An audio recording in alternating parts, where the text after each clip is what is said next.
Hola, vamos a esperar que más gente se vaya juntando y ahí iniciamos.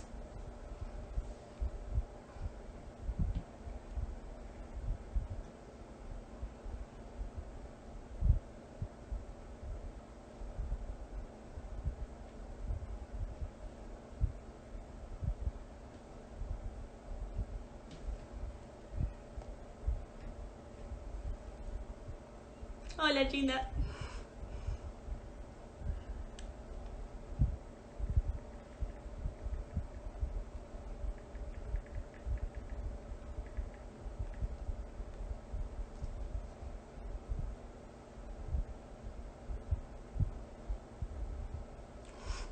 Hola, Fran.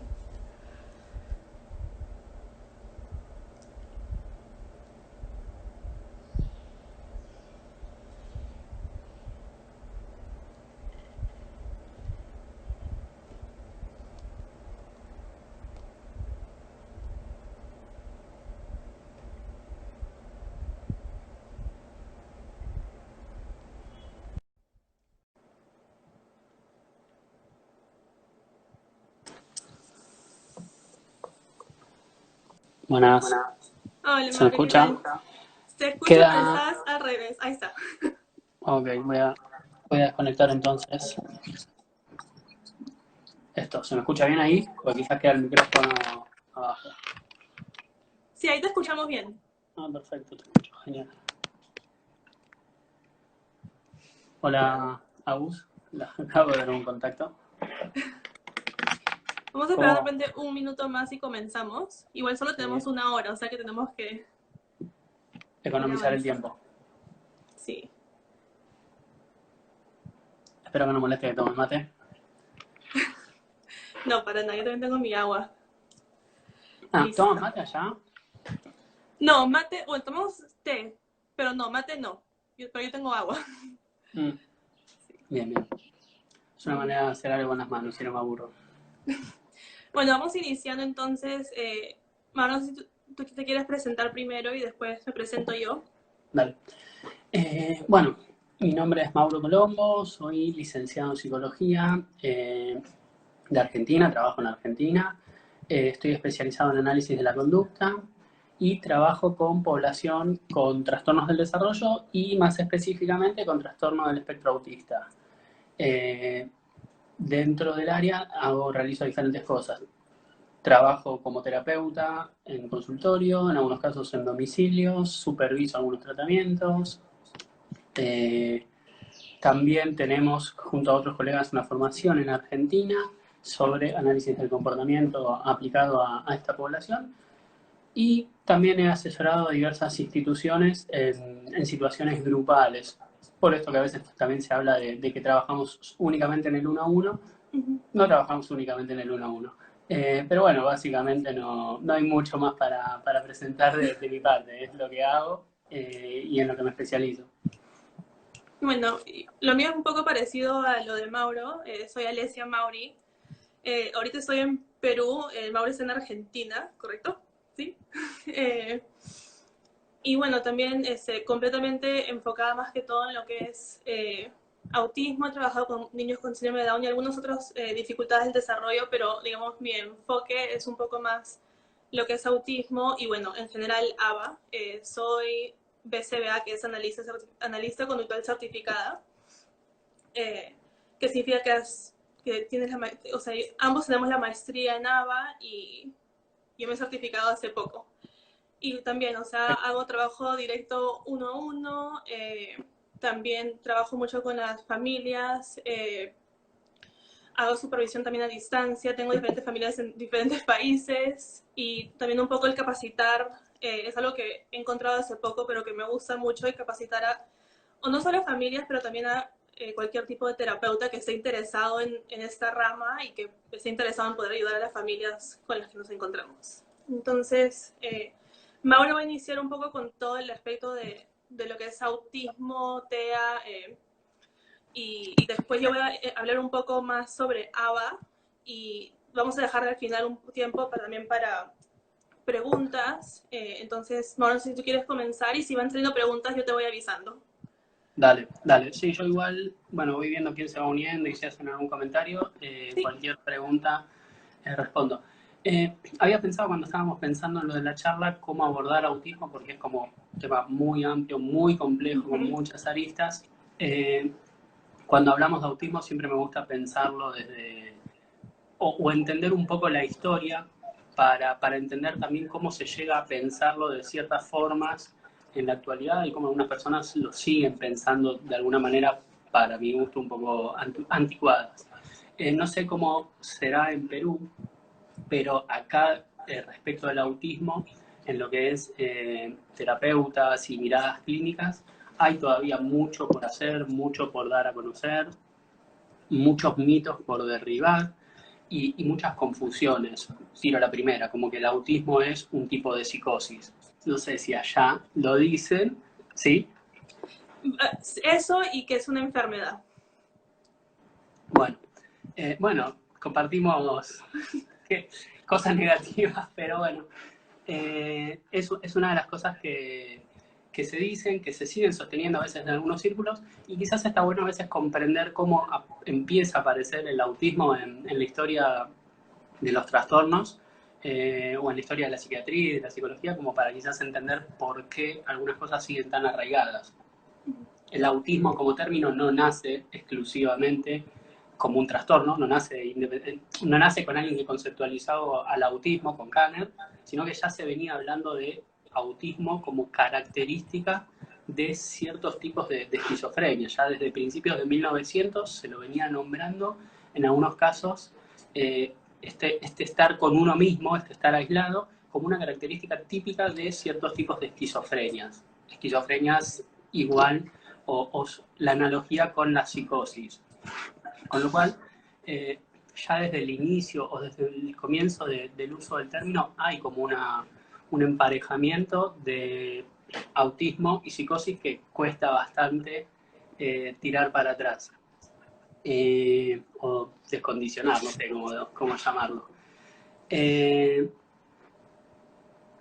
Cerca de 30 años siguen habiendo distintas elaboraciones incluyendo el término autismo como una característica, no como un cuadro propio, una entidad o un tipo diferente de procesamiento, como quizás se lo conceptualiza hoy, sino solamente como un rasgo de esta psicosis hasta 1943, que probablemente la fecha a los que trabajamos en esto nos suene a todos, que de la mano de Kanner, y de la observación que hizo de 8 chicos, sí, perdón, 8 chicos y 3 chicas, 11 nenes en total, llega a aislar o a identificar unos rasgos característicos que más o menos se mantienen hasta la actualidad. Esto era deseo obsesivo de preservar la identidad, de preservar las cosas como estaban, un aislamiento profundo, dificultades también profundas para relacionarse con otras personas,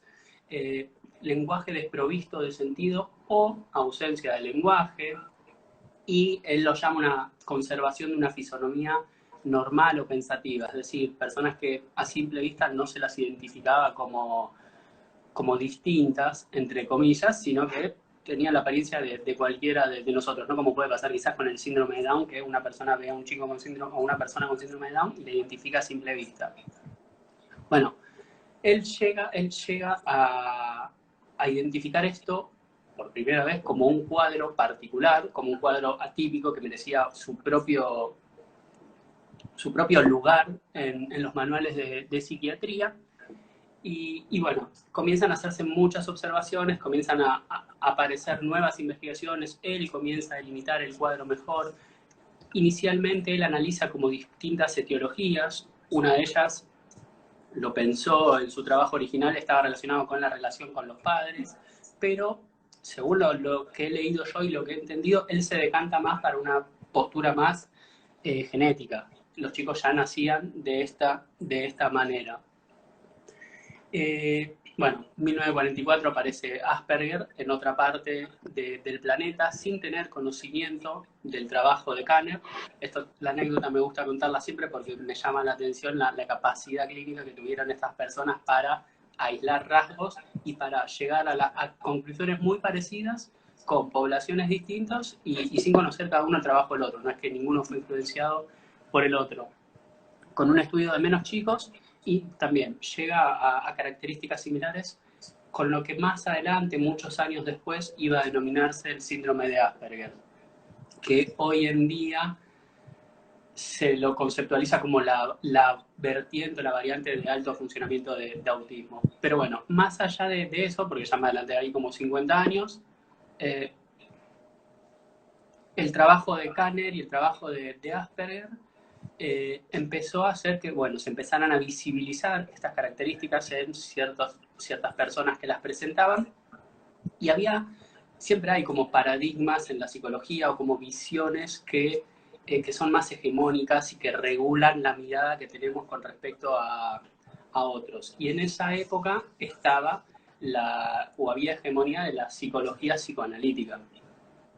Y bueno, a partir de eso y de este marco interpretativo, y bueno, un trabajo poco célebre como el de Bettelheim, no sé la pronunciación, se llega a la hipótesis de la madre nevera, en la cual básicamente lo que hace Bruno, el autor de esta hipótesis, es extrapolar su propia experiencia en campos de concentración y la lleva hacia lo que supuestamente vivían los chicos. Y él llega a la conclusión de que es una relación fría de ambos padres, pero particularmente de la madre, con el nene, lo que hace que el niño genere esta coraza y se aísle del mundo exterior. Este tipo de mirada, el de la madre nevera, y este tipo de analogía del autismo conceptualizado como un tipo de esquizofrenia o un tipo de psicosis por estos inicios, siguieron bastante tiempo en las nosologías, en las etiquetas diagnósticas. De hecho, los dos primeros manuales del DSM, el DSM-1 y el DSM-2, no figura el autismo como una entidad propia, sino que figura como un rasgo de la esquizofrenia infantil. Es recién en el DSM-3 que aparece, que creo que es del 80, que aparece el autismo como una entidad diagnóstica propia.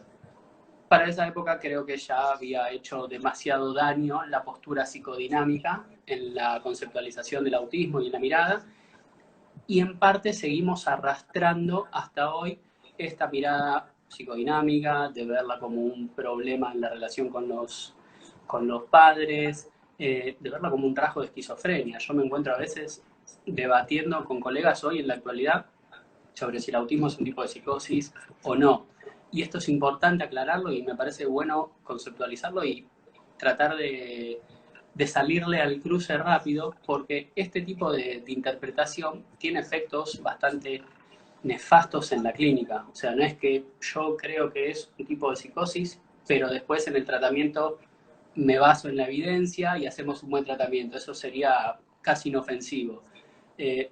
Hay tratamientos que no son eficaces, que no son válidos, y que aparte el conceptualizar el autismo de esta manera tiene consecuencias negativas en la posterior clínica y en los posteriores tratamientos. Pero bueno, llegamos hasta el DSM-3, que aparece el autismo como entidad propia, más visibilizado. Llegamos al DSM-4, donde se cambian los criterios. En el DSM-4 es cuando se produce una explosión importantísima en la cantidad de casos diagnosticados, y es cuando se empieza a hablar de expresiones como epidemia de autismo, o se empiezan a preguntar por qué la explosión tan grande de casos. Una de las cuestiones está relacionada con los cambios de los criterios diagnósticos entre el DSM-3 y el DSM-4, que se pasaron de 16 a 6, con lo cual, cumpliendo menos cantidad de criterios, uno podía tener el cuadro de autismo. Y bueno, además de especialización y mejores instrumentos de detección, mayor conocimiento general de lo que era el autismo, médicos más especializados en detectar estas anormalidades del desarrollo en niños pequeños, adultos que empezaban a ser diagnosticados cuando estaban llevando a sus propios hijos al proceso diagnóstico, que esto es algo que todavía se sigue dando bastante en la actualidad. Pero bueno, hubo básicamente en esta época un aumento abrupto, exponencial de los casos de autismo, Y la última edición del DSM, la que estamos trabajando actualmente, la del 5, que trajo bastantes críticas y es cuestionado por algunas comunidades de personas con autismo, particularmente de personas con Asperger. Hasta el DSM-4 había una separación entre autismo y Asperger, estaban como dos trastornos aislados, separados, dentro de una categoría más amplia que era la de trastornos generalizados del desarrollo.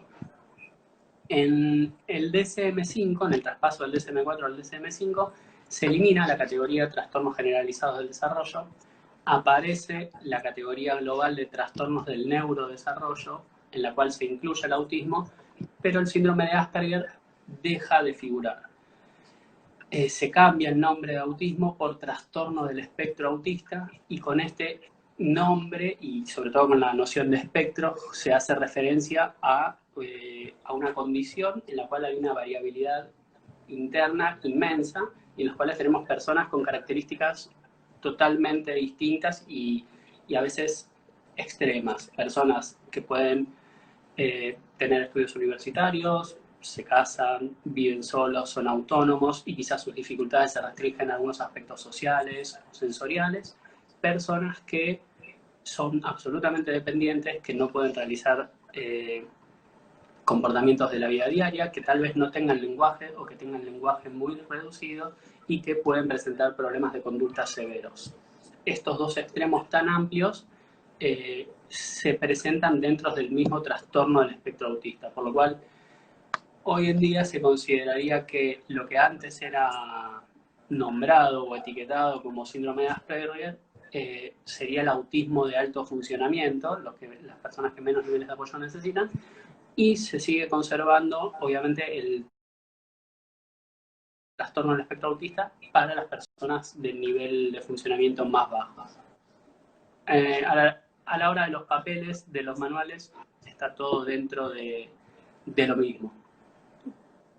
Pero bueno, me parece interesante porque cuando salió el DSM-5, muchas personas que se identificaban con la etiqueta de Asperger, yo soy Asperger, yo soy Aspi, se denominan así, se quejaron contra esto porque, claro, yo tomo como parte de mi identidad un nombre, una etiqueta, y me lo están sacando, es como que me están sacando parte de mi identidad, con lo cual me parece muy interesante este movimiento, me parece muy interesante las campañas de visibilización que hacen las personas de autismo de alto funcionamiento o de Asperger. A los términos prácticos a mí me resulta indistinto de cómo se llamen, lo importante es la ayuda que se les pueda dar para las necesidades que tengan, y a veces está bueno entender estas internas que hay y por qué se dan ciertos movimientos o ciertas campañas desde determinados sectores.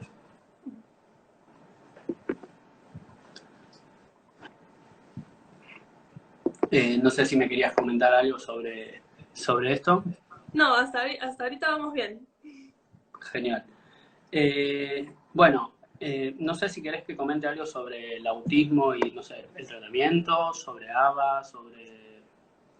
De repente sí podrías saber un poco más también las tres áreas que el autismo afecta, o sea, por ejemplo, comunicación, la parte social. Sí, me está olvidando un detalle importante. Básicamente, claro, estaba hablando de la parte de diagnóstica, pero no mencioné una sola de los criterios. Básicamente el autismo afecta, sí, varias grandes áreas. Por un lado, la socialización, la comunicación, que están obviamente íntimamente relacionadas. Por otro lado, los intereses y conductas restrictivas e intereses repetitivos. Y algo que está muy de moda, pero si en los criterios lo podemos ver, no necesariamente todas las personas con TEA lo tienen. Algo que se menciona mucho son los problemas sensoriales, que se pueden, que dentro de las distintas modalidades sensoriales que tenemos, pueden presentarse como hipo o hipersensibilidad, es decir, hipo, baja sensibilidad a estímulos visuales, auditivos, táctiles, etcétera, e hiper, una alta sensibilidad a los mismos estímulos. Esto también hace más complejo lo que es el abordaje del autismo, porque encontramos tantas variedades de autismo como personas con autismo hay en el mundo. Y del espectro autista. Hay un peso de la genética, sí, indudablemente, pero no se apunta exclusivamente a eso. Sí, y creo que de repente todo otro tema podría ser un poco los mitos y las realidades del autismo, porque nos podemos quedar acá horas hablando sobre, por ejemplo, no sé, que las vacunas pueden causar, que quiero solo poner que ya salió comprobado que no, pero ese es un mito, entonces de repente podríamos hacer todo uno sobre mitos y realidades en otro momento. Sí. Si me dejas 2 segundos, igual me gustaría abordar ese, porque ese es particularmente nocivo. Sí, el autismo, yo creo que de los trastornos del neurodesarrollo, el autismo es sobre el que más estudio hay y también sobre el que más mitos hay. Es toda una cosa, no sé por qué genera tanta fascinación para la gente que inventa cosas, pero es uno sobre el que hay muchos mitos. El de las vacunas, como decía recién, me parece está bueno siempre que se pueda detenernos un poquitito ahí, porque de todos los mitos que hay es particularmente peligroso, no solo para las personas con TEA que o a los hermanos, no sé, nace un hijo con TEA, los padres creen que es por las vacunas, entonces no vacunan a sus hermanitos, no solo por la familia que no se vacune, sino por el resto de la población. En 1998, el otro día justo con unos colegas hablábamos de esto y hoy no recuerdo bien. Y bueno, en 1998 aparece un estudio de Wakefield en el que relacionaba la administración de la vacuna triple vírica con casos de autismo. Obviamente causó un revuelo impresionante en la comunidad científica, en la comunidad general, en la población. Desató lo que son movimientos antivacunas ya había, pero incrementó los movimientos o la gente que tenía desconfianza hacia las vacunas y aparecieron un montón de grupos de investigadores independientes que empezaron a investigar esto, obviamente. Todos los estudios que se han hecho posterior al de Wakefield mostraron o no encontraron relación entre vacunas y autismo. Hay muchísima bibliografía sobre esto. Si a alguien le interesa, me puede escribir por privado y les puedo pasar. Han hecho desde estudios entre las vacunas que se daban y el autismo, países en donde daban otras vacunas y el autismo, a ver si las tasas eran mayor o menor, países en donde estaba el componente de timerosal, que es un derivado del mercurio, y lo retiraron y las tasas de autismo no disminuyeron, con lo cual hay un montón de estudios y de variantes que muestran que no hay relación entre autismo y vacunas. No obstante, uno tira una mentira y si pega es muy difícil después volver atrás con eso. ¿Por qué es peligroso esto? Muchas veces, muchas veces uno deja en manos de la decisión individual, me vacuno o no, yo elijo si me quiero vacunar. El tema es que las vacunas no son solo una decisión individual, sino que estamos hablando de salud pública. Existe algo que se llama efecto rebaño o efecto de protección, que es que por edad o por determinadas patologías no todas las personas pueden recibir vacunas. Entonces siempre en la población tenemos un margen de personas que no están recibiendo vacunas. ¿Qué puede producir esto? Que si la cantidad de gente no vacunada aumenta a un número o a una proporción crítica, se pierda este efecto de protección, este efecto rebaño, y se vayan de lado y reaparezcan brotes o enfermedades que se tenían controladas, que es efectivamente lo que estaba pasando en Europa en los últimos años. Estuvo pasando un poco acá en Argentina, que aumentaron casos de sarampión y de enfermedades los cuales estaban hipercontroladas.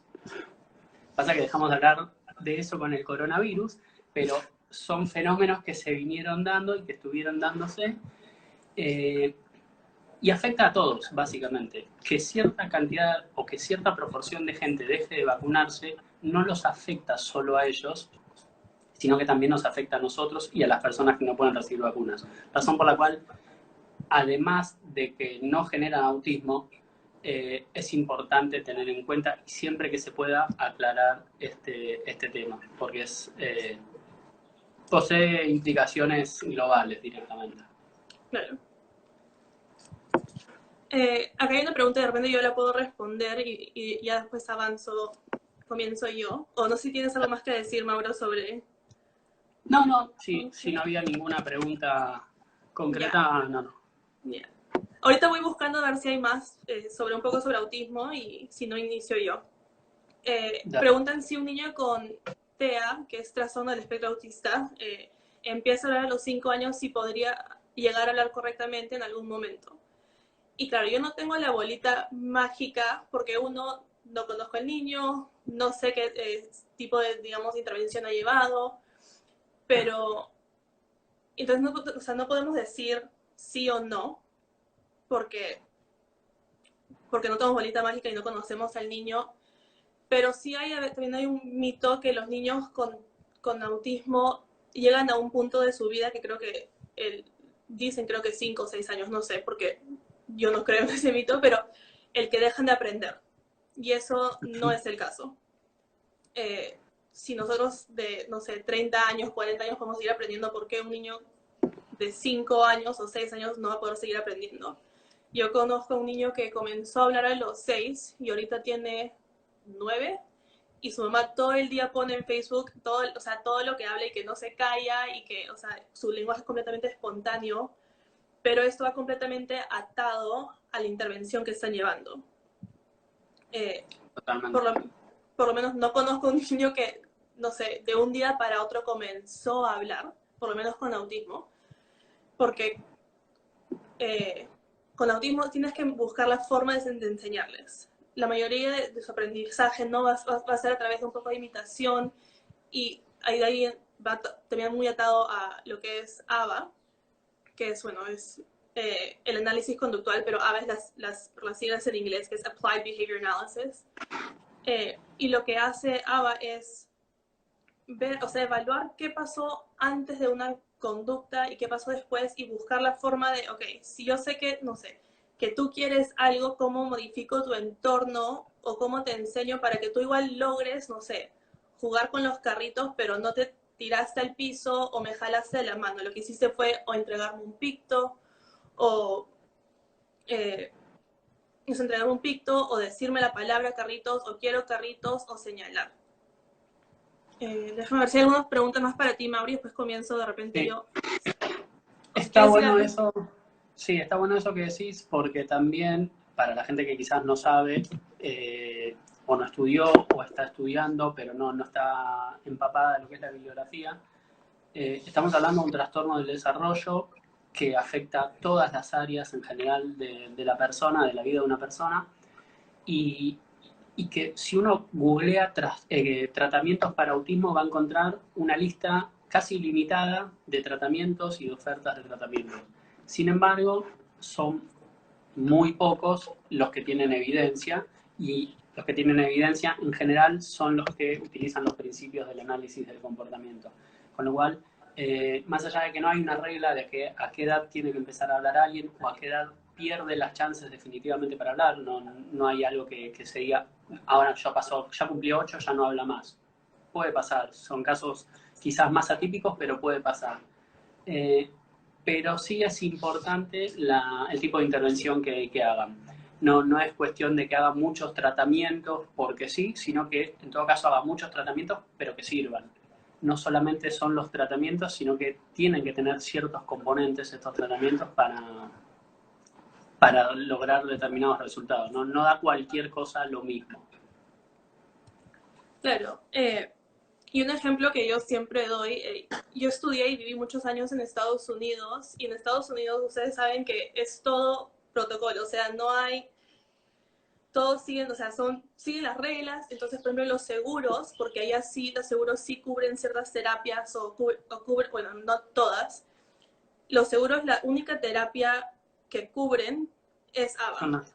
Y a veces lenguaje, pero o sea, para autismo específicamente, y yo no sé, yo no digo que otras terapias no funcionan, pero lo que han hecho es, o sea, han dicho, ok, esta es la más efectiva, entonces esa es la que voy a cubrir dentro de, y no te digo que cubran el 100%, pero sí cubren ciertas partes. Entonces, para mí eso es, o sea, muestra que los seguros están averiguando y buscando, claro, es basado en investigación y han visto que a través de esa investigación es lo que es más efectivo, entre comillas, digamos.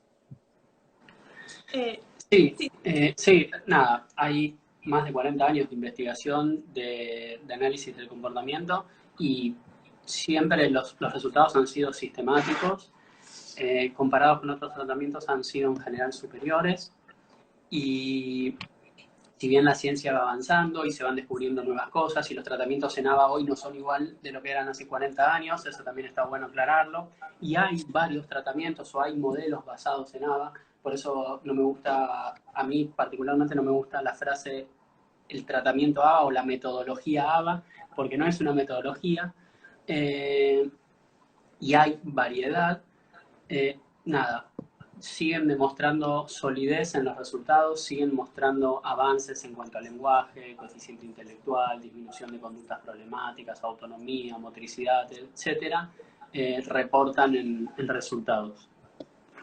claro.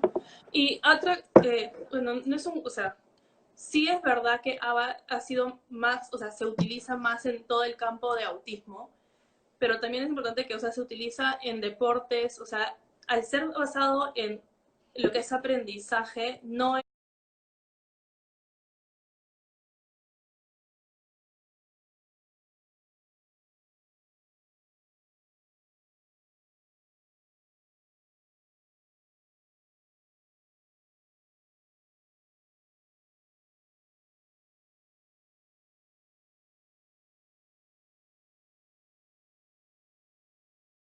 solo para autismo.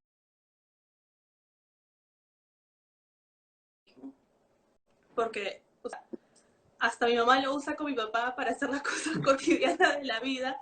Ella ha ido a conferencias y me escucha tanto hablar a mí que ya aplica cosas con mi papá. O sea, se puede Bueno, bien. aplicar absolutamente todo. Eh, entonces, o sea, en deportes, en compañías, en organizaciones, se utiliza porque son estrategias que, o sea, al ser refuerzo positivo o, bueno, en casos refuerzo negativo, eso se puede utilizar en absolutamente todo. Sí, el hecho de estar basado en los principios del aprendizaje hace que sí, su capacidad de implementación sea infinita, diría yo, virtualmente infinita. Hay revistas especializadas de análisis de la conducta en el deporte, en la economía, en recursos humanos. Las aplicaciones son múltiples a diversos ámbitos. Por eso también está bueno reconocer que no es solo un tratamiento para el autismo, más allá de que ahora estemos hablando de esto, de ABA aplicado al trastorno del espectro autista. Sirve también para otros trastornos del desarrollo, no es que lo usamos acá y no lo usamos allá. De hecho, para lo que es déficit de atención e hiperactividad, la terapia de conducta, que está basado también en los mismos principios, está como primera línea de abordaje, o sea, la podemos utilizar sin ningún tipo de problemas en otros tipos de trastornos. Acá hay una pregunta que dice, ¿qué tanto puede cambiar el diagnóstico si es detectado a temprana edad, 2 años y medio? Si fue diagnosticado TA1, o sea, asumo que se refiere al nivel 1, es posible que a los 5 años los rasgos hayan disminuido. No sé si quieres tú tomar eso. Sí, sí, respondo.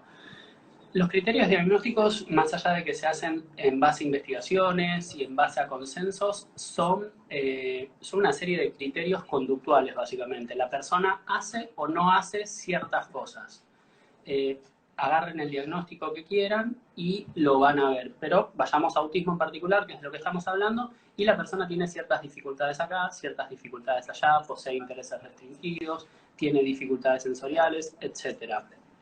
En la medida que un buen tratamiento logra disminuir ciertas conductas problemáticas y logra incrementar otras y compensar otras, por ejemplo, dificultades en la comunicación, una persona puede dejar de cumplir estos criterios, puede dejar de cumplir estos criterios.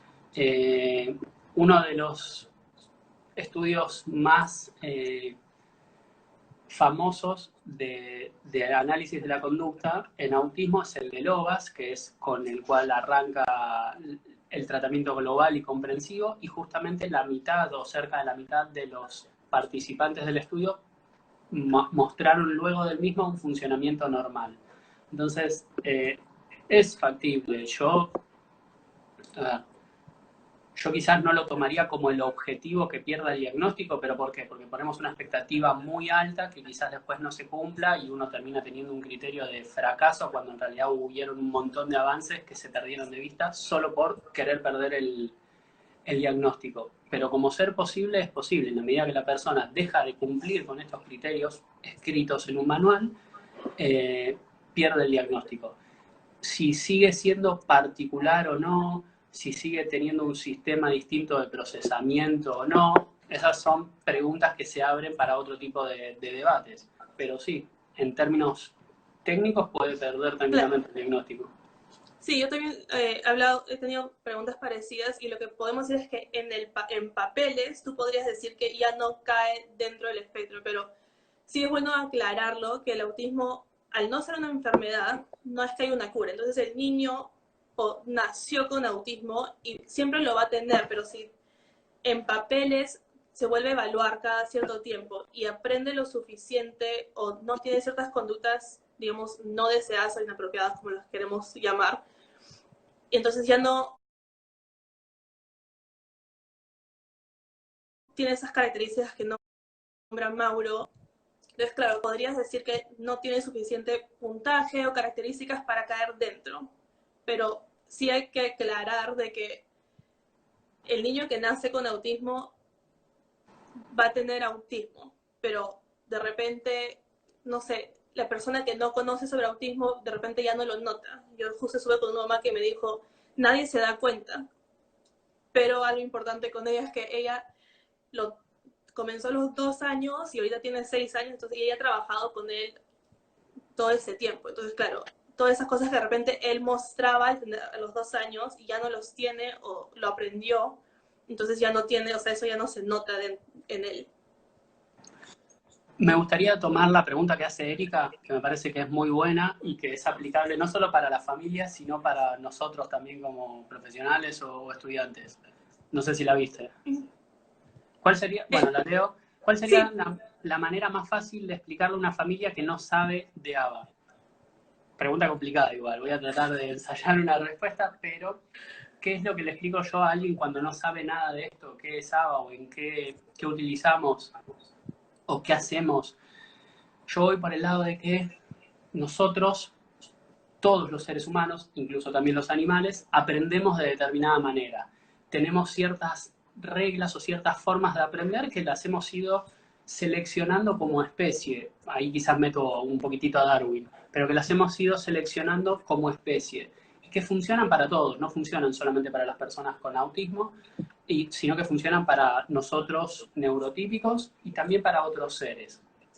El análisis de la conducta básicamente se agarra de estos principios generales de aprendizaje y lo que muestra es que muestra de qué manera, modificando cuestiones del entorno, una persona puede cambiar lo que hace y una persona aprende a hacer cosas bien o aprende a hacer cosas mal. Que los mismos principios por los cuales aprendemos conductas apropiadas son con los cuales aprendemos conductas inapropiadas. Y que eso no está en modificarle algo a la persona, sino que está en hacer variaciones en lo que pasa antes y después del comportamiento.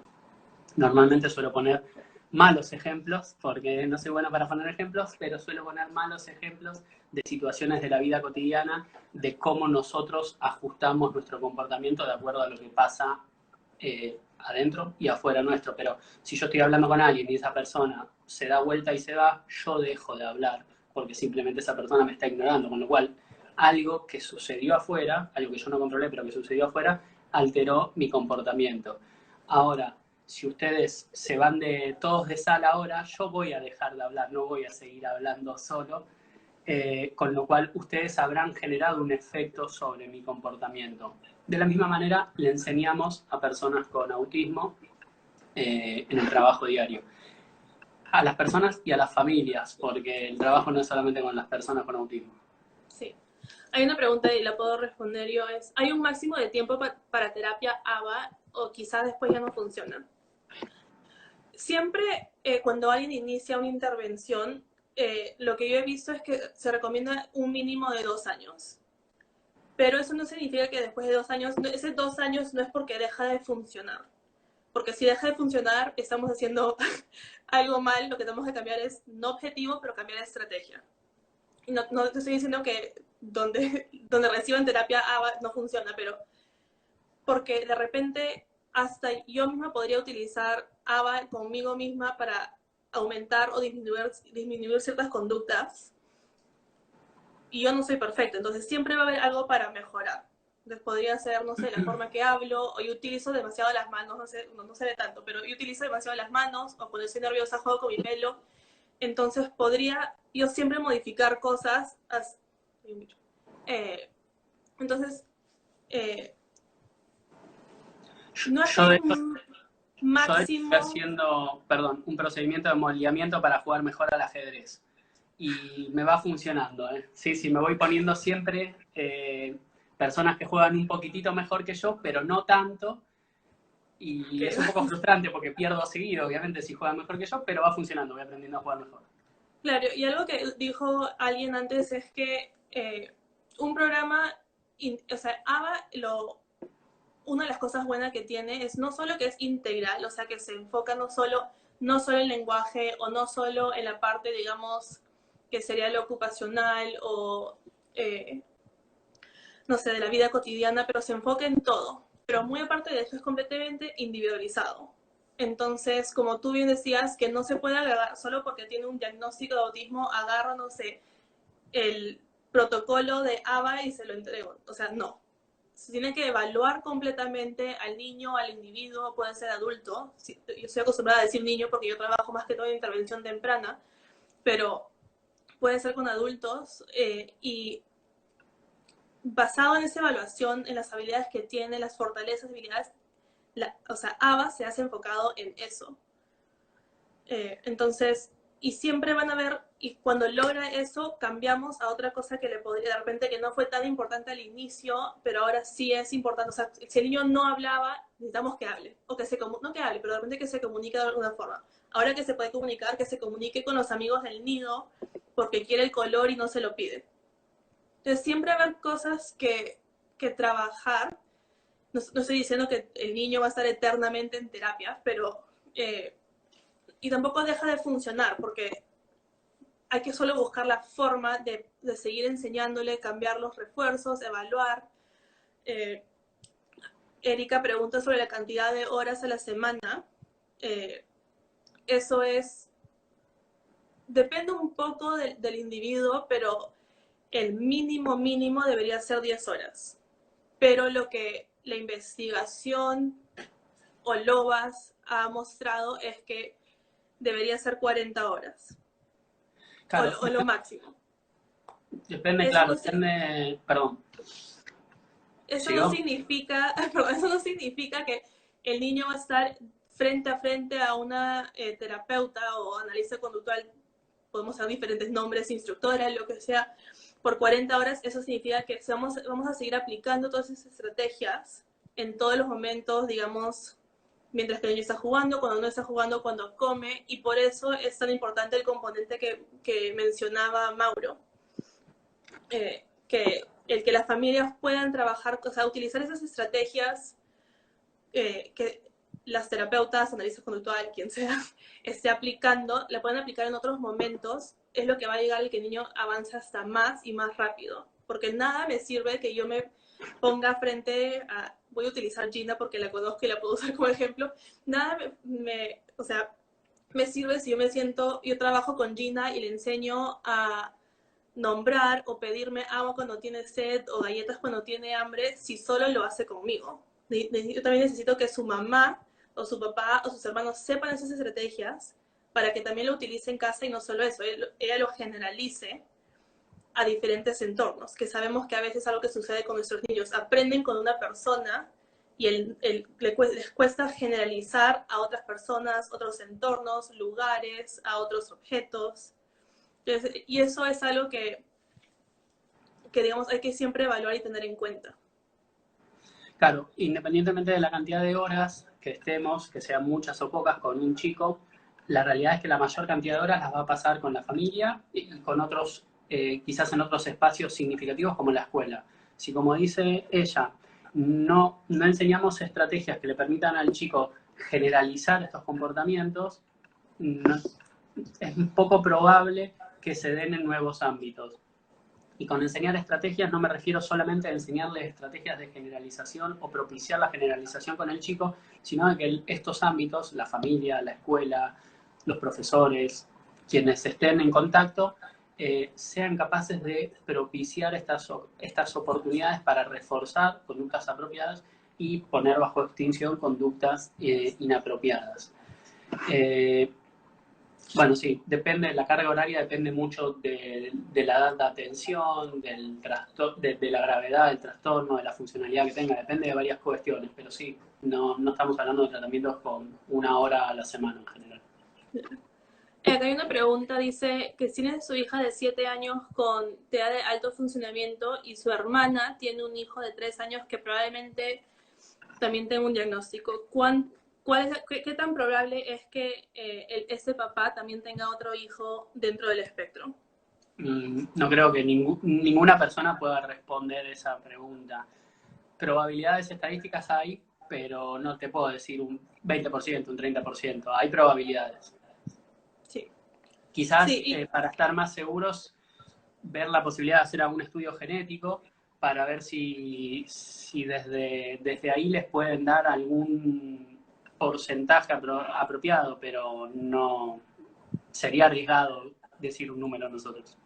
Claro, y como dice bien, o sea, Mauro, al tener un componente genético, por eso hay ciertos porcentajes o probabilidad que sí, podría, digamos, pero no tenemos bolita mágica, no hay, al no ser algo físico tampoco, o sea, no es que podemos hacer, no sé, tomografía del cerebro y va a salir algo, entonces es difícil poder decir. Claro, no hay una regla de, tu papá tiene TEA, vos vas a tener TEA necesariamente. Ni tu papá tiene TEA, vos no vas a tener TEA. No es tan lineal la cosa, es mucho más compleja. Sí. A ver, vamos a ver. Nos quedan 10 minutos. Déjame ver si hay más preguntas. Cantidad de horas a la semana. Bueno, ahí alguien dice como cualquier persona neurotípica que sigue aprendiendo siempre, exactamente. Importantísimo psicoeducar a las familias, dice Lu. Absolutamente. No solo es importantísimo, eso era algo que quería decir y me olvidé. No solo es importantísimo porque para que sepan, sino que está demostrado que la participación de la familia es uno de los ingredientes activos en el tratamiento. Es decir, hace a una buena práctica en el caso del autismo. No, en el caso de cualquier trastorno, perdón. No voy a restringirme solo al autismo acá. La familia que no sabe cómo manejar ciertas cuestiones probablemente siga teniendo situaciones problemáticas o el chico se pierda oportunidades de aprendizaje incidental, natural, en el lugar donde está. Y no va a ser culpa de los padres, va a ser culpa nuestra que no supimos instruirlos, psicoeducar o asesorar al respecto.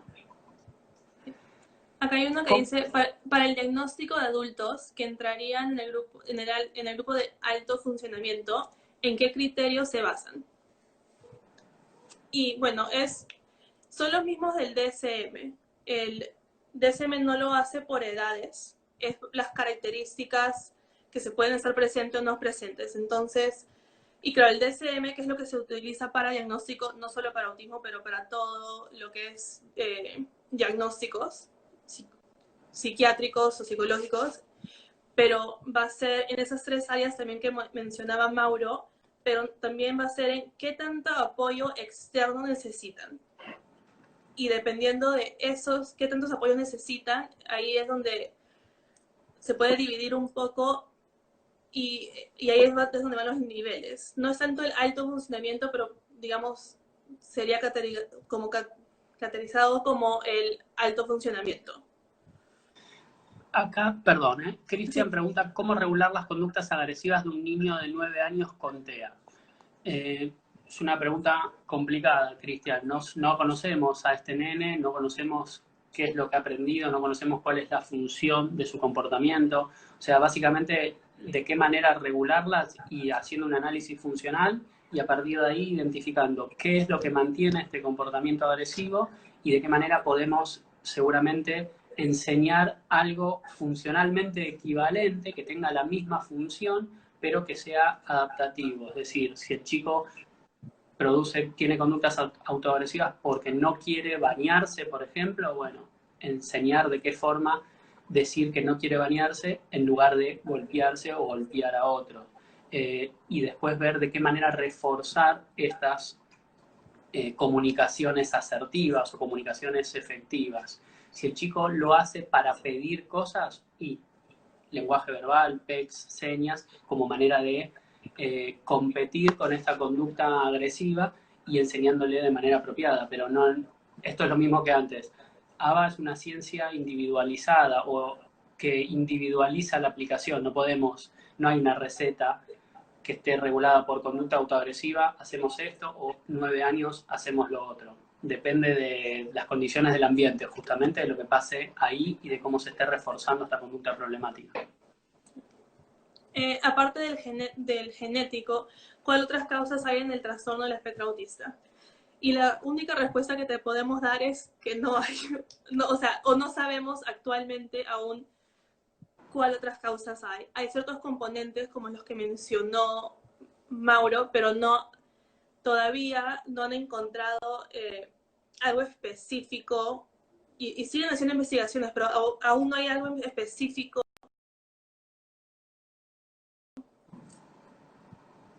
Claro, la ciencia todavía no tiene una respuesta a eso. No es que esto genera TEA o que estas 3 cositas generan TEA. También es multicausal el asunto. Sí. Creo que esas son todas las preguntas que tenemos. Muchos dicen, sí, faltan 5 minutos. Sí, bueno, nos han dicho que hagamos otro, o sea que podemos de repente hacer el de mitos o realidades. Les vamos a ir avisando si hacemos otro.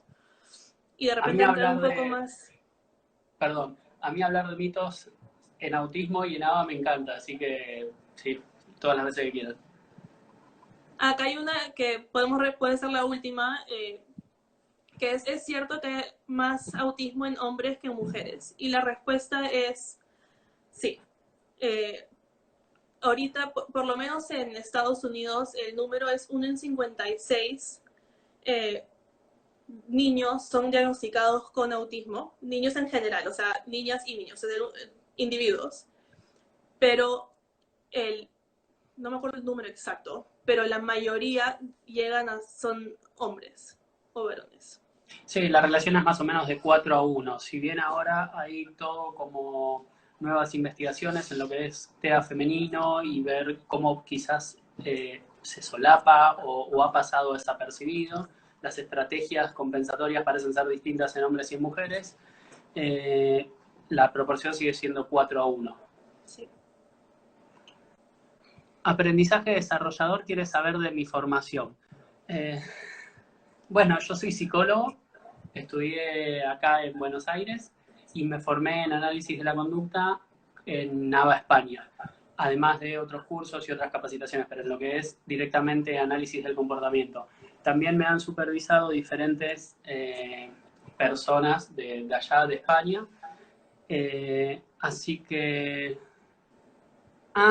perdón, me estaba hablando de la que organiza con los colegas. Perdón, aprendizaje.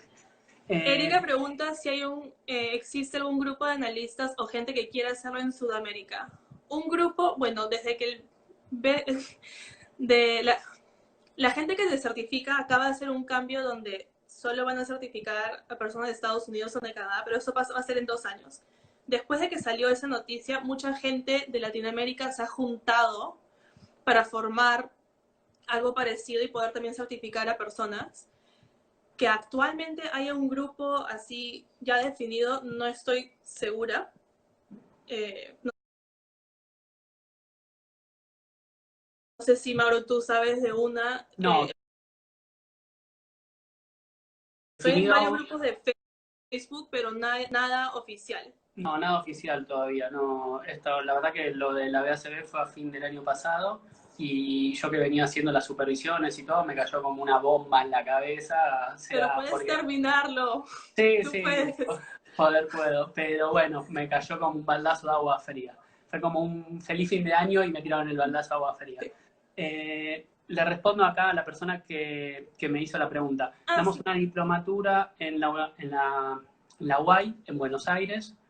Eh, bueno, ahora ya comenzó, pero bueno, es una diplomatura de 80 horas, es un curso presencial, ahora por el aislamiento semipresencial, pero esa es la formación que damos. A Erika también le pasó lo mismo de la BACB. Sí, nos mató a Sí, todos. sí me contó hace poco. Bueno, nos quedan 2 minutos. Entonces, nada, gracias a todos por estar. Vamos a ver de hacer otro. Y nada, cualquier otra duda que les tengan después que se acuerdan, nos avisan y estamos en contacto. Y Gracias gracias a por ti, la Mauro, invitación. también por juntar. No, gracias a vos por la invitación y a la gente que nada, hizo preguntas y prestó atención. Gracias. Nos estamos viendo.